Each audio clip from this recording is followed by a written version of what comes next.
There's a fundamental difference between an earthquake and tectonic drift.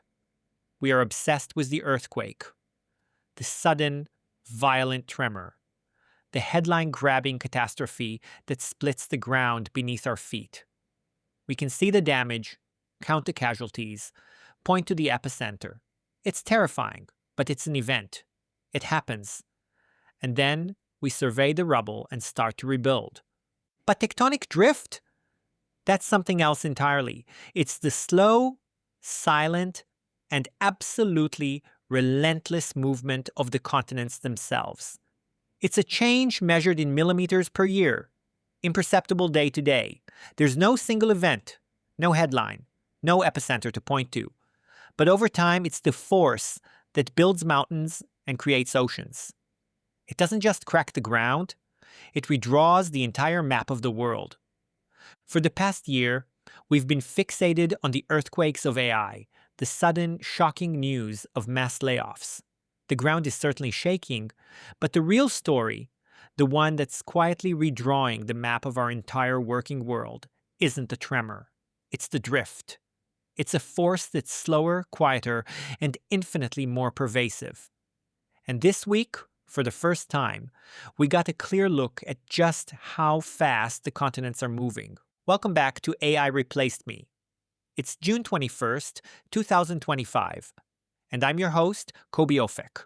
This is Episode 7. Today, we're moving past the tremors to understand the tectonic drift, the great quiet diffusion of AI that is reshaping not just a few jobs, but the very ground of work itself.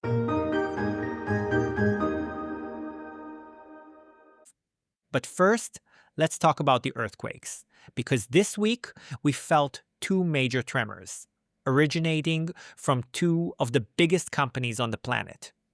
And they confirm our deepest fears about AI's disruptive power. Our first tremor comes from Redmond, Washington. Bloomberg News reported this week that Microsoft is in the process of laying off thousands of employees.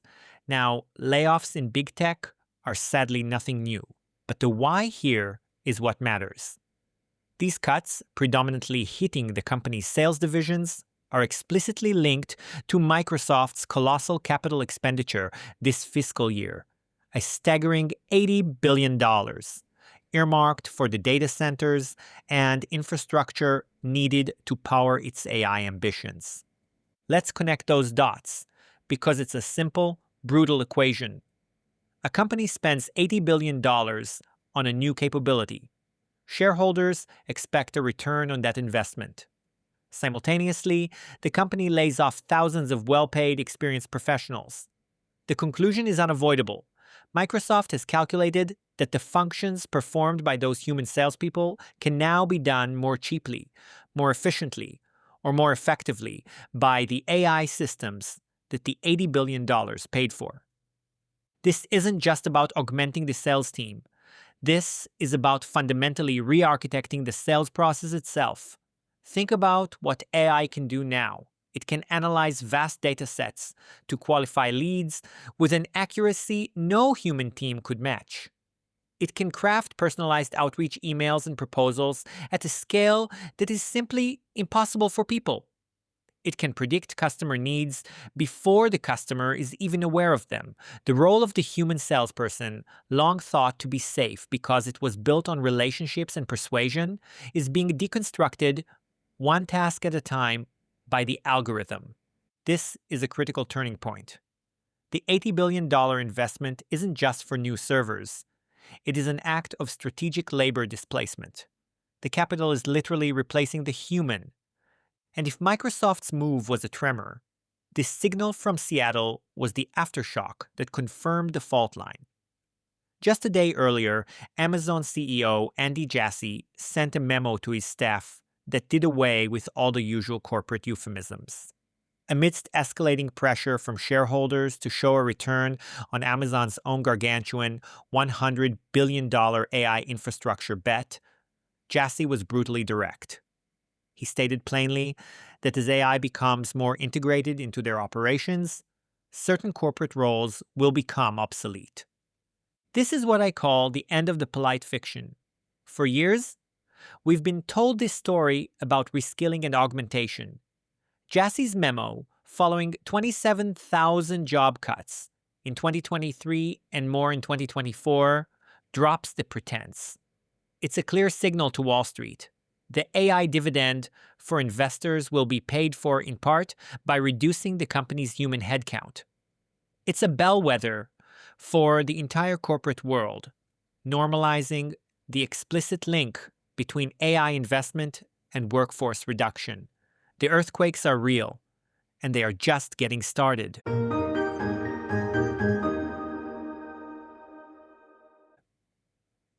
These corporate earthquakes aren't just financial events. They send shockwaves through the human landscape. And when you start to map those shockwaves, you begin to fill out the human ledger of this transition, the real-world costs that don't always show up on a quarterly earnings report. This week, 3 entries were written in very bold red ink. The first entry is about who bears the initial brunt of this change. And the data is uncomfortably clear. The impact is not gender neutral.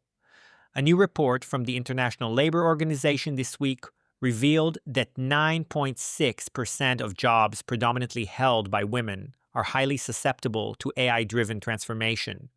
For male-dominated roles, that figure is just 3.5%. Why the disparity? Because AI is ruthlessly efficient at automating the structured, data-intensive tasks that form the core of administrative and clerical work. Sectors where, for complex historical reasons, women are overrepresented. AI isn't sexist, but it is a mirror, and it is reflecting back the deep-seated gender segmentation of our labor market with brutal clarity, amplifying inequalities that were already there.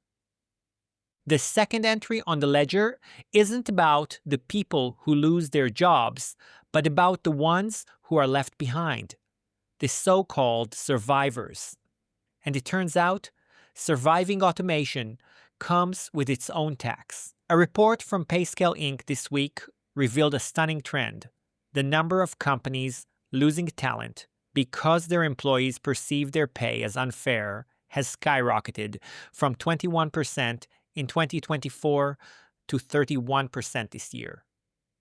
As companies use AI to boost productivity, many are not sharing those gains.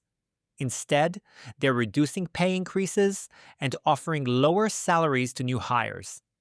This is the silent revolt of the survivors, a slow-burning crisis of morale that poses a huge strategic risk for companies that are hollowing out their most valuable asset in the name of short-term efficiency.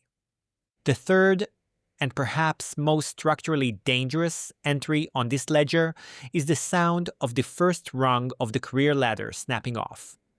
Anthropic CEO Dario Amodei delivered a stark warning this week, predicting that AI could eliminate up to 50% of entry-level white-collar jobs within the next 5 years.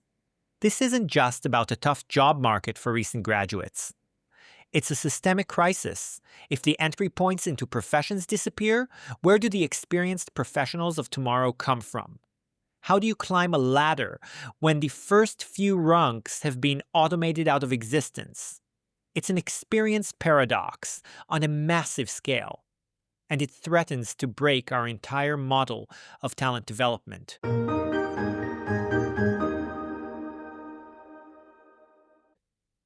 So we have the loud, violent earthquakes of layoffs and the widening societal fault lines.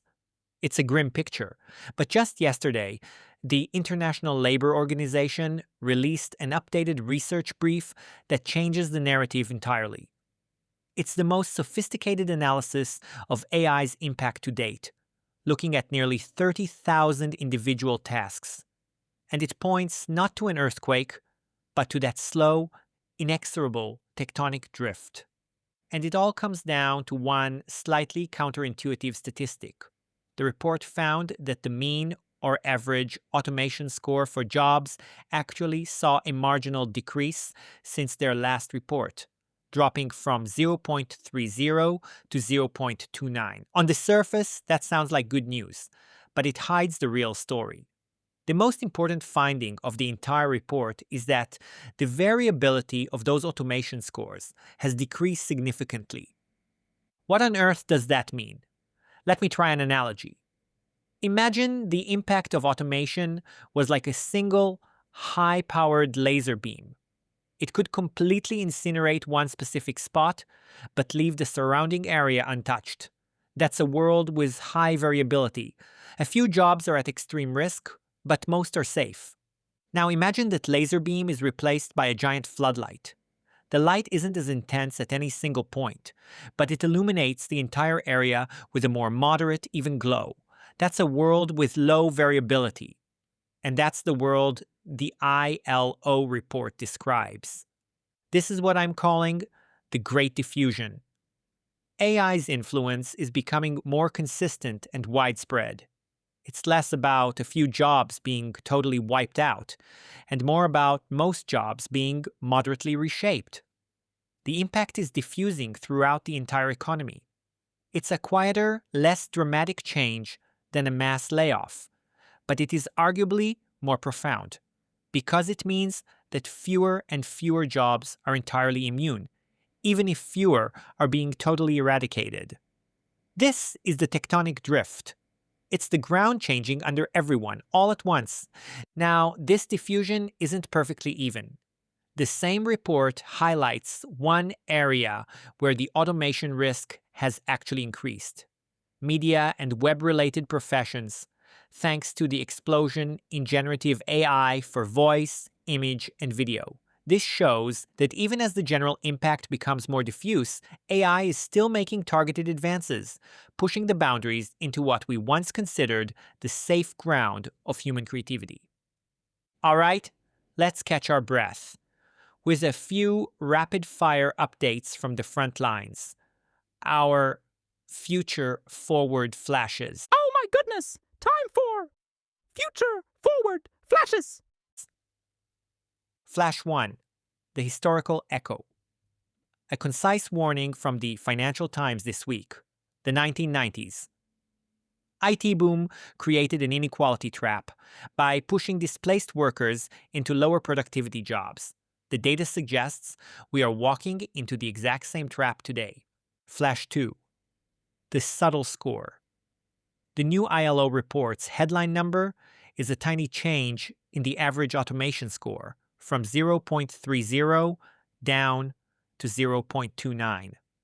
A seemingly insignificant number that tells a massive story about the shift from targeted strikes to a quiet, pervasive diffusion of AI's impact. Flash 3. The survivor's stat. The quantifiable proof of the silent revolt from the pay scale report. The number of companies losing talent because of unfair pay perceptions jumped from 21% to 31% in just 1 year. The survivors of automation are not happy. Flash 4. The policy imperative. The ILO's main recommendation isn't a new technology, but an old idea: robust social dialogue. A clear signal that managing this transition is a societal challenge that requires all of us, workers, employers, and governments, at the table.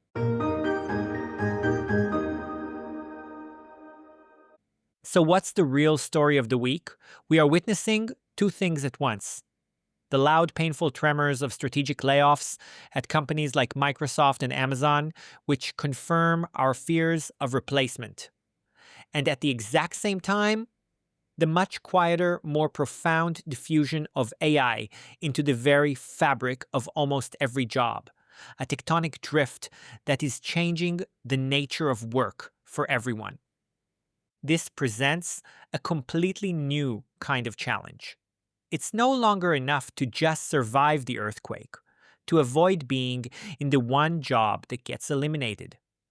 The real challenge now is learning how to build a career on ground that is in a state of constant, subtle, perpetual motion. The single most important skill in this new world isn't mastery of a specific tool or a static role. It's mastering the art of adaptation itself. It's about thriving in a career that is and will forever be in constant beta mode, the ground will never be stable again, and our job is to become better navigators. That's precisely the kind of proactive strategic thinking I explore in my book, Keep Your Day Job: How to AI Proof Your Career. It's a guide for navigating this new shifting landscape. You can find it on Amazon and wherever good books are sold. Thanks for tuning into AI Replaced Me. Join me next week as we continue to track the signals, both loud and quiet, that are redrawing the map of our world.